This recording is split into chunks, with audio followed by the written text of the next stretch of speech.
அனைவருக்கும் வணக்கம்.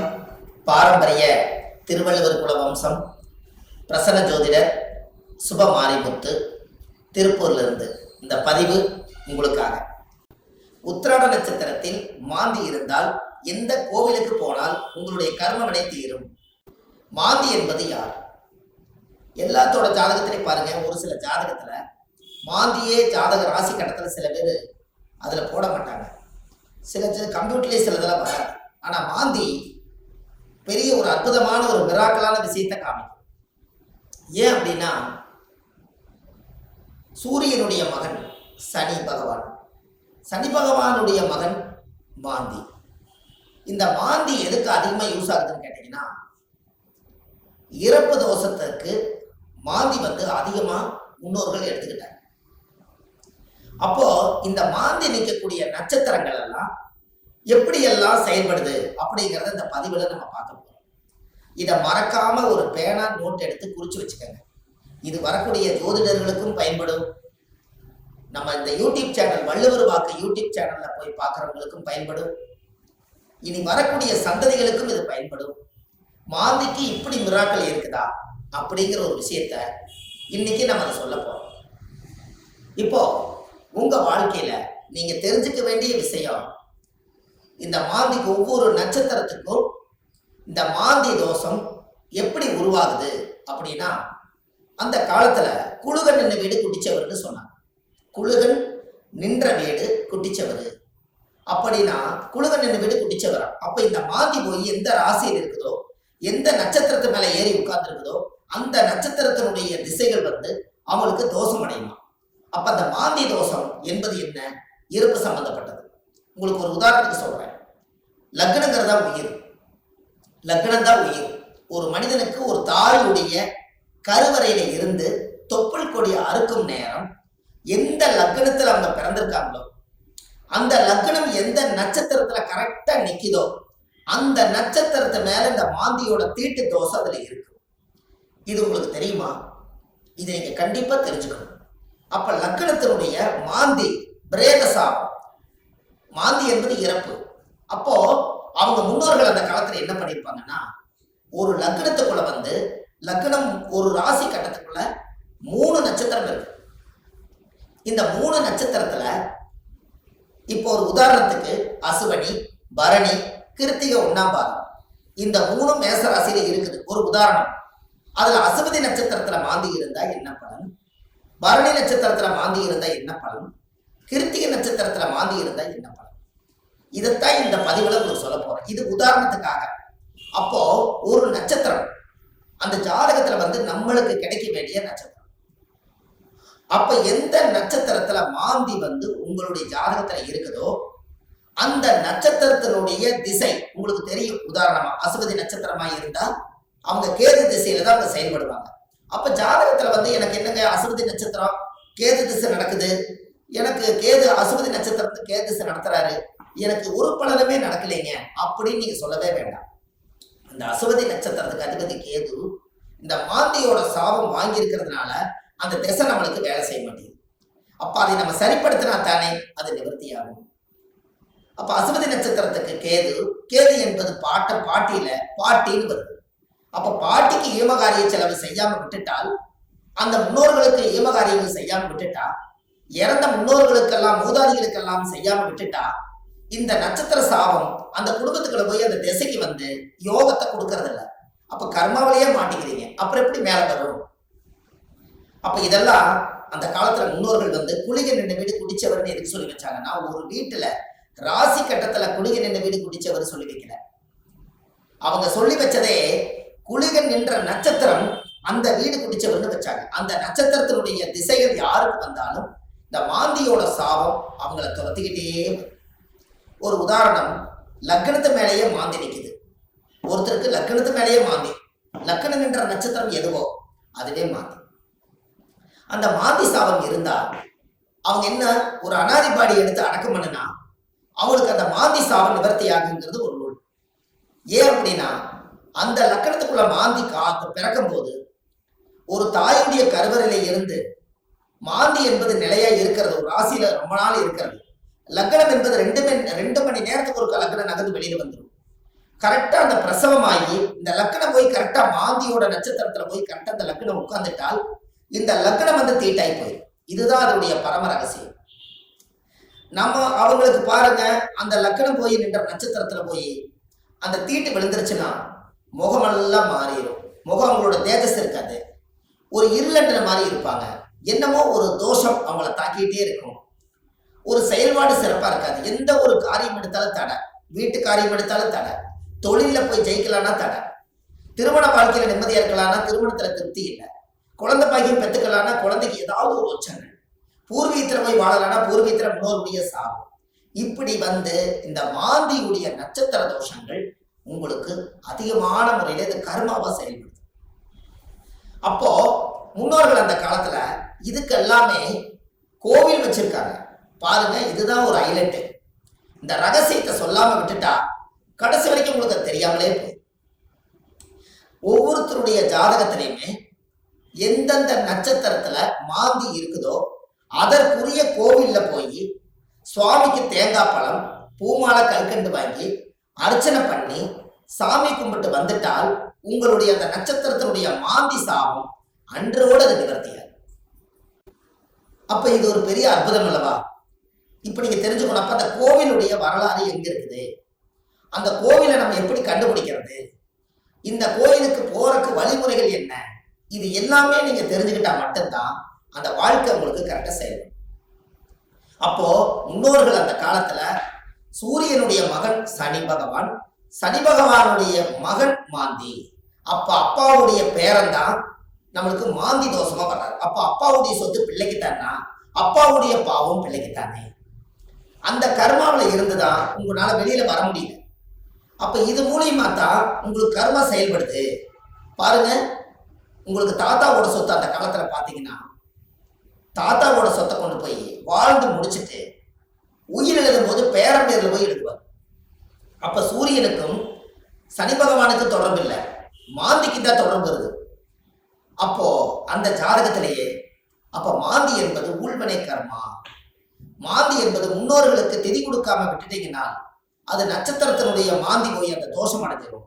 அந்த திசைகள்ல நம்மளுக்கு சரியான பிரச்சனைகள் வந்து எல்லா கோயிலுக்கு போயிட்டு வந்துட்டேங்க, எல்லா பூஜையும் பண்ணிட்டு வந்துட்டேன், எல்லா பரிகாரங்களும் சொன்னதெல்லாம் செய்திருக்கேன்.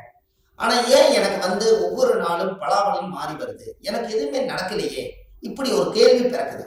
அப்ப அந்த ஜாதகத்தை வாங்கி பார்த்தா நீங்க என்ன நட்சத்திரத்துல திசை நடக்குதுன்னு கேட்டா எனக்கு ஒரு நட்சத்திரம் அஸ்வினியில திசை நடக்குது, எனக்கு கேது திசை நடக்குதுங்க. கேது அது மாந்தியோட நட்சத்திரம், அஸ்வினியில இருந்து நிற்கும். அப்போ இப்படித்தான் ஒவ்வொருத்தருடைய நட்சத்திரத்தையும் இந்த மாந்தி லாக் பண்ணி வச்சிருக்கு. இதை தெரிஞ்சுக்கிட்டாலே உங்க வாழ்க்கை ரொம்ப சிறப்பா இருக்குமே.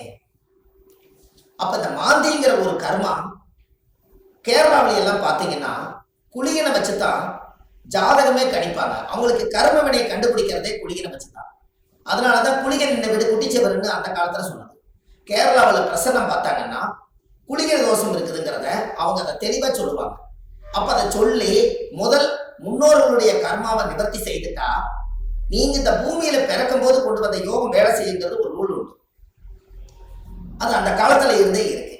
நாம நல்லா யோசிச்சு பாருங்க, நம்ம போன ஜென்மத்துல செய்த பாவங்கள் இந்த ஜென்மத்துல கிரக அமைப்போட இருந்து நான் ஏதாவது ஒரு கஷ்டமா தான் நம்ம என்ன சொல்றோம், போன ஜென்மத்துல நான் என்ன பாவம் செஞ்சேன்னு எனக்கு தெரியலீங்க, ஆனா இந்த ஜென்மத்துல நான் ரொம்ப கஷ்டப்பட்டு போயிட்டேன், ஒரு காலம் கெட்டால் நான் ஒரு காலம் நான் நல்லா இருக்கணும், நான் சம்பாதிச்சதுலயும் நிம்மதி இல்லை, வாழ்க்கையிலேயே எனக்கு நிம்மதி இல்லை, குழந்தை பெற்று பார்த்தா அது நிம்மதி இல்லை, கணவன் மனைவியோட வாழ்ந்து பார்த்தா அதுலேயே நிம்மதி இல்லை, எனக்கு இந்த ஜாதகத்துல ஏன் தான் நான் அந்த பிறப்பு வாங்கி வந்தேன்னு எனக்கும் தெரியல, அப்ப நான் எப்பதான் நான் நல்லா இருப்பேன் அப்படின்னு ஒரு கேள்வி பிறக்குது. அப்ப இந்த இடத்துல என்னன்னு கேட்டா சூரியன் ஒரு ஜாதகத்துல உச்சமா இருக்காரு, நீங்க ஜம்முன்னு இருப்பீங்க, சனி உச்சமாக்குறாரு ஜம்முன்னு இருப்பீங்க, இதெல்லாம் ரைட்டு. ஆனால் இந்த கர்ம வினைங்கிறது ஒண்ணு என்னன்னா தாயுடைய கருவறையில இருந்து தொப்புள் கொடி அறுக்கும் போதே இந்த பிரபஞ்சம் கொடுக்கக்கூடிய அந்த கர்மா தோஷம் தான் அந்த லக்ன தோஷமோ இந்த நட்சத்திரத்தினுடைய மாந்தி தோஷம். அப்போ ஒவ்வொரு நட்சத்திரக்காரர்களுக்கும் மாந்தி எந்த நட்சத்திரத்துல இருக்குதோ அதுக்குரிய கோயிலுக்கு போயிட்டு வந்தீங்கன்னா கண்டிப்பா உங்க லைஃப்ல ஒரு மாற்றம் ஏற்படும்.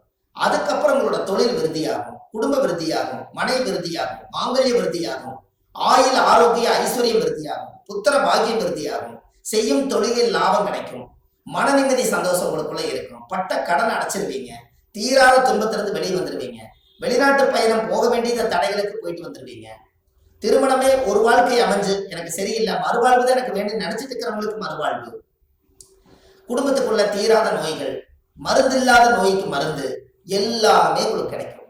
அதுக்கு நீங்க என்ன பண்ணணும், உங்க ஜாதகத்தை நீங்க நல்லா எடுங்க. ஜாதகத்தை எடுத்து உங்க ஜாதகத்துல மாந்தி சாரமாகாத கிரகம் சோரம் போய் விடுமா, மாந்தி எந்த நட்சத்திரத்துல இருக்குதோ அந்த நட்சத்திரம் எதுன்னு பாருங்க. அந்த நட்சத்திர கோயிலுக்கு கரெக்டா நீங்க போயிட்டு வாங்க. உங்களுக்கு அந்த மாந்தி நின்ற நட்சத்திர தோஷம் நிவர்த்தியானால் உங்களுக்கு நடக்கிற குடும்பத்துல எல்லாம் நல்லா. அப்போ இந்த ஜாதகத்துல இவ்வளவு பெரிய ரகசியத்தை நிவர்த்தி பண்ணலைன்னா அது முடக்கு மாதிரி அப்படியே முடங்கி போயிடும். இதனாலதான் அந்த ஜாதகத்துல அந்த காலத்திலேயே இந்த விஷயத்த சொல்லி வச்சாங்க. இது இன்னைக்கு தான் அது வெளியில வருது, இருந்தாலும் பரவாயில்ல. இதுக்கு மேலே அது வெளியில வரலைன்னா கடைசி வரைக்கும் இந்த ரகசியம் தெரியாமலே. இப்ப ஜாதகத்துல நீங்க கண்டிப்பா தெரிஞ்சுக்க வேண்டிய விஷயம் இருக்குதா இல்லையா? உங்க முன்னோர்களுடைய கர்மாவை தான் நீங்க சுமந்துட்டு இருக்கிறீங்க. அதை இறக்கி வச்சுட்டாலே உங்க ஜாதகத்துல இருக்கிற யோகம் கட்டாயம் வேலை செய்யும் அல்லவா? ஒவ்வொருத்தரும் மனசுக்குள்ள நம்ம எதோ சம்மந்தம் இல்லாத உள்ளத்துக்குள்ள எதையாவது ஒரு மனசுக்குள்ள போட்டு பரட்டிட்டே இருக்கிறோம். என்னைக்குத்தான் நம்ம இந்த மனசுல இருந்து ரிலீஸ் ஆயிடுவோம் அப்படிங்கிற உள்ளம் ஒவ்வொரு நாளும் துடிக்குது. அதுக்கு எங்க தப்பு நடக்குதுன்னு நமக்கு தெரியணும் அல்லவா? திசை அடிப்படையில பார்த்தா எனக்கு திசை நல்லா இருக்குதுன்னு சொல்றாங்க, ஆனா மனசு சரியில்லை. நட்சத்திர அடிப்படையில பார்த்தா எனக்கு இந்த நட்சத்திரம், ஆனா இந்த வரைக்கும் நான் நல்லா வாழல. லக்னம் நல்ல லக்னத்துல தான் பிறந்திருக்குன்னு சொல்றாங்க, ஆனா லக்ன பிறப்புல நான் நல்லா வாழல. 9 கிரகங்களும் சரியான இடத்துல அமைஞ்சிருக்குதுன்னு சொல்லியிருக்காங்க, ஆனா இது வரைக்கும் எனக்கு 9 கிரகத்தினுடைய சூட்சமத்தினால நான் திருப்தி அடையல. அப்ப நானே கையூனி கரணம் பாஞ்சு வாழ்க்கையில வெளியே சொல்லாம ஒரு கௌரவத்துக்காக வாழ்ந்துட்டு இருக்கிறேன். நான் என்னைக்குத்தான் உண்மையா வாழுவேன்? இப்படிங்கிற கேள்வி ஜோதிடம் பார்க்க ஒவ்வொருத்தர்களுடைய உள்ளத்திலே துடிக்குது. அப்ப இந்த வாழ்க்கைக்கெல்லாம் மாந்தி தான் பிரதான தோஷம், அதுதான் ஊழ்வினை தோஷம், அதுதான் கர்மவினை தோஷம். முடக்கு தோஷத்துக்கு அப்பாற்பட்டு 100 விதமான தோஷத்துக்கு ஒரே தோஷம் மாந்தி தோஷம். இந்த இறப்புக்கு மட்டும் ஒரு பெரிய தோஷம் என்னன்னா மாந்தி தான் இறப்பு. உங்களுக்கு ஒண்ணு தெரியுமா? குளிகை காலத்துல சொல்லுவாங்க, ஒரு குளிகை காலத்துல ஒரு விஷயத்தை செஞ்சா திரும்ப திரும்ப செஞ்சுக்கிட்டே இருப்பாங்க. அப்ப நல்லது செஞ்சாலும் திரும்ப திரும்ப வரும், கெடுதல் செஞ்சாலும் திரும்ப திரும்ப வருமா? அப்ப குளிகை நேரத்துலதான் எதை செய்யணும்னு அந்த காலத்துல முன்னோர்கள் அதை யோசிச்சு வச்சிருக்காங்கல்ல. இது எல்லாம் தான் உலகத்துல இருக்கு. நீங்க போங்க, வள்ளுவர் வாக்குன்னு யூடியூப் சேனல்ல போனீங்கன்னா இது போல ஆயிரக்கணக்கான பரிகாரத்தை நிறைய கொடுத்துருக்கேன். கண்டிப்பா இதெல்லாம் நீங்க தெரிஞ்சுக்கணும். ஏன்னா அந்த மாந்தியோட சாபத்தை தீர்த்துட்டாலே உங்க வாழ்க்கையில ஒரு அஸ்வமேத யாகம் நடத்துறதுக்கு சமம் கொடுக்கும். எப்படி ஒரு பிரமாதமான ஒரு பிறப்புன்னு பாருங்க. அப்ப இந்த கண்டிப்பா உங்களுக்கு இதுக்கு ஒரு தீர்வு வேணும் அல்லவா? அதுக்கு நீங்க முதல் இந்த கோவிலை கண்டுபிடிக்கிறதுக்கு முன்னாடி முதல் நீங்க வீடு வாசல்லாம் வலிச்சு சுத்தப்படுத்திட்டு, இந்த மாந்திக்கு ஏதாவது ஒரு அனாதையா இறந்து போயிருந்தாலும் இல்ல ஒரு இறப்புக்கு நீங்க போனாலும், எங்களோட வாழ்க்கையில மாந்தி தோஷம் பிரேத தோஷம். யாருடைய நட்சத்திரத்துல மாந்தி இருக்கு அந்த நட்சத்திரத்துக்கு பிரேத தோஷம். அதனால இறந்தவங்களுக்கு ஏதாவது ஒரு ரோஜாப்பூ மாலை வாங்கி கொண்டு போய் மாலை போட்டுவாங்க. அப்படி இல்லைன்னா ஒரு வில்வ மாலை வாங்கி கொண்டு போய் போட்டுவாங்க. அதை போட்டுட்டு வீட்டுல மஞ்சள் தண்ணி கல்லுப்பு போட்டு வீடு வாசல்லாம் வலிச்சு நீங்க சுத்தப்படுத்தி உங்க குலதெய்வ கோயில போய் 11 ரூபாய் காணிக்க, வெத்தலைப்பாக்கு, எலுமிச்சம்பழம் இதை கொண்டு போய் சாமியோட பாதத்துல வச்சு கும்பிட்டுட்டு இந்த மாந்திக்கு உண்டான கோவிலுக்கு நீங்க போயிட்டு வரணும். உத்திராட நட்சத்திரத்தில் மாந்தி இருந்தால் சாரங்கபாணி கோவில் கும்பகோணத்தில் உள்ளது. அந்த கோவிலுக்கு சென்று சுவாமிக்கு தேங்காவளம், பூமாலை, கல்கண்டு வாங்கி அர்ச்சனை செய்து வந்தால் அன்றோடு உங்கள் ஜாதகத்தில் உள்ள சகல தோஷங்களும் நிவர்த்தியாகும்.